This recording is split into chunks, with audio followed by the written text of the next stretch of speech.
Hi everybody, Ahmad Sadiq from Lien Title, Central Florida. Let's talk title.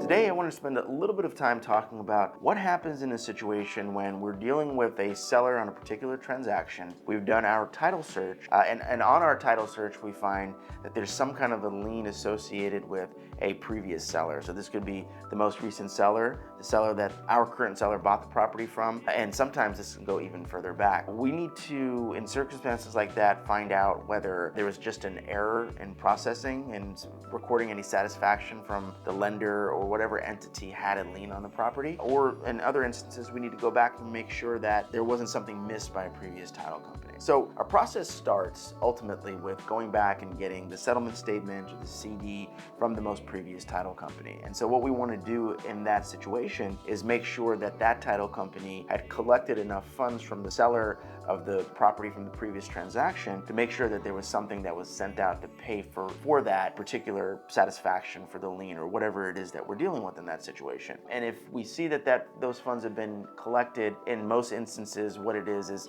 just an error on the part of the bank to make sure that they file the satisfaction. In some cases we've seen the banks file satisfactions just in the wrong county, and then we do a little bit of research and we find out that the satisfaction was in fact recorded. In other instances, we'll find that title companies will have missed an entire payoff. Either it didn't show up on their title search, they missed it on their title search, or for some reason the underwriter didn't think that it was an important thing to take care of and that for some reason they could sidestep it. But now we're dealing with it on our transaction. Once those liens are filed, we have to deal with them. We have to either figure out whether that lien has to be paid, and if that's the case, we need to go back to the previous title company and have a conversation with them and let them know that they made an error and they have to take corrective steps to make sure they're taking care of getting that satisfaction taken care of. In other instances, after we do our research and evaluating Florida statutes and regulations, we can determine whether we can just ignore that lien and feel confident that if we moved forward and closed the transaction,